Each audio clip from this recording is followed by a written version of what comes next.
मैंने जैसे कहा आम आदमी के लिए एआई का मतलब है chat GPT, grow, Google AI. ठीक है, ठीक, हमारा मकसद काम उन्हीं चीजों उतने से ही पड़ता है। इससे ईमेल लिखवा लो, इससे कुछ ड्राफ्ट करवा लो, यही सब। ठीक, या रिसर्च करवा लो। मैंने कहा हमारा काम, मेरा काम। मैं अपना एग्जांपल देता हूँ, इससे रिसर्च निकाल लो, ये सवाल का जवाब दे देता है, रियल टाइम जवाब दे देता है। यही है एआई या इससे बहुत ज्यादा है? मैं मेरी समझ में बताऊंगा, टेक की समझ में मैम बताएंगी, है ना। मैं यूजर इंटरफेस की तरफ से बता रहा हूं।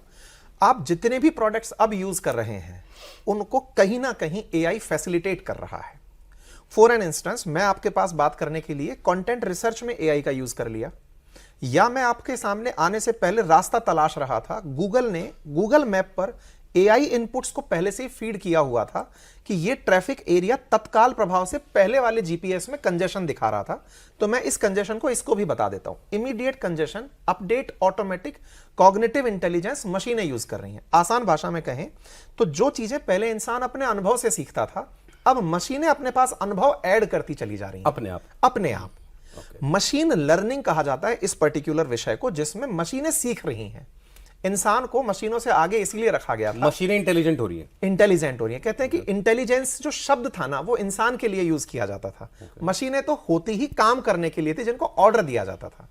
अब मशीनों को वो चीज दे दी गई कि ये ऑटोमेटिव लर्निंग पर चली गई, आपके बिहेवियर को वो ट्रैक करती हैं। आज जिस चीज को हम बोलते हैं कि हम यूजर बनकर के शायद अच्छा रहें, मैं आपको एक बहुत बड़ी चेतावनी के लिए पहले ही इंगित कर दूं। हमारे को ये जितने भी चैट जीपीटी हो या जेमिनाई हो या जितने भी बड़े बड़े आकर के ऑफर दे रहे हैं ना कि फ्री में यूज कर लो, फ्री में यूज कर लो, असल में वो हमारे बिहेवियर को रिकॉर्ड करने आ रहे हैं। हम उनसे डेटा को वो रिकॉर्ड करने आ रहे हैं, बड़े बड़े डेटा सेंटर्स पर उसकी रिकॉर्डिंग होगी। सर एक सिंपल सा उदाहरण देता हूं।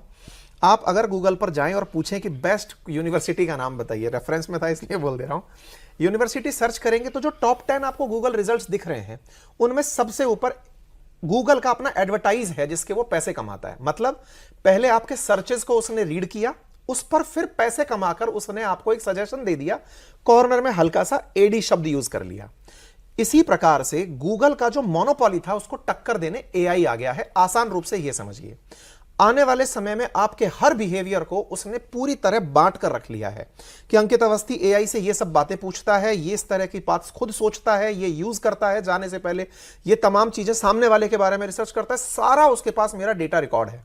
अब आपका डेटा बिकेगा। इसके मूल में डेटा है। AI is data, AI works on data. देखिए सर, गूगल सर्च में भी जब आप देखते हैं ना, इतने सारे पेज खुल के आपको एक आंसर ऊपर निकल के आता है। आसान भाषा में समझिए कि एक ऐसी मशीन बनाई गई जिसको खूब सारा भोजन ज्ञान का कराया गया और कहा गया कि आवश्यकता अनुसार ज्ञान देते चले जाएंगे। ठीक है, अब वो ज्ञान किसी भी रूप में है, आपको मूवी चाहिए, गाना चाहिए, आपको लेखन चाहिए। आपने मुझे 2 उदाहरण दिए हैं जी, जीपीएस का और गूगल का जी। ये भी बेसिकली एआई से सीख रहे हैं।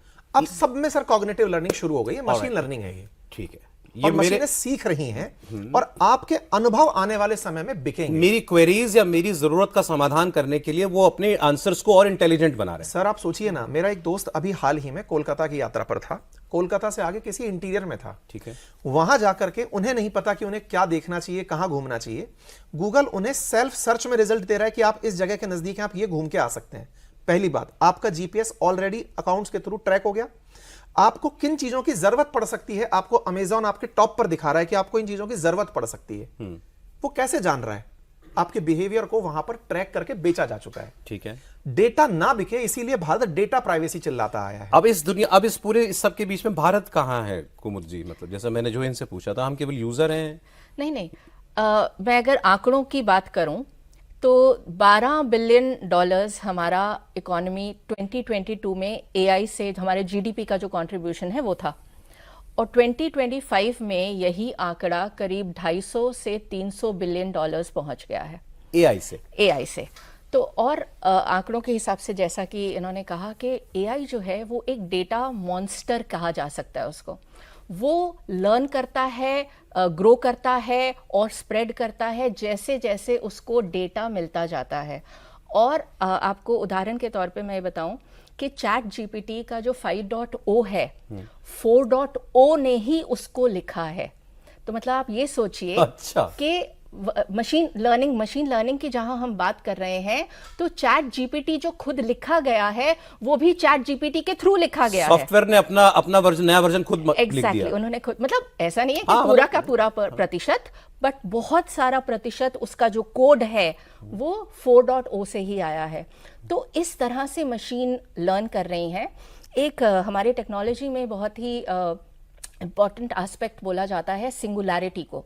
सिंगुलैरिटी का तात्पर्य ये है कि एआई इतनी तेज़ी से जो बढ़ रहा है, 2045 तक ऐसा प्रिडिक्टेड है कि पूरी ह्यूमन इंटेलिजेंस मिला के, पूरी वर्ल्ड की ह्यूमन इंटेलिजेंस मिला के भी जो पावर सिंगुलैरिटी मतलब वो मशीन, एक मशीन सिर्फ होगी, उसकी इंटेलिजेंस उन सबसे ज्यादा हो आप जाएगी। डरा रही हैं। ये डरना प्रेडिक्शन चाहिए। है, ये प्रेडिक्शन है। और जिस हिसाब से, जिस तेजी से हमने जो प्रेडिक्ट किया था कि कंप्यूटर्स 2000 में आएंगे, वो कंप्यूटर्स आपके पास 1980 में पहुंच जाते हैं। तो आप समझ रहे हैं टेक्नोलॉजी जो बढ़ रही है वो इस हिसाब से बढ़ रही ठीक है, है। मैं इसके नेगेटिव एस्पेक्ट्स पर बाद में आता हूं। पहले मुझे बताइए, एआई मतलब सॉफ्टवेयर, एआई और सॉफ्टवेयर आसान करिए, गूगल सर्च इंजन की तरह समझिए कि सर्च इंजन है यूजर के लिए, सॉफ्टवेयर ना, कोडिंग है ना, कोडिंग ठीक।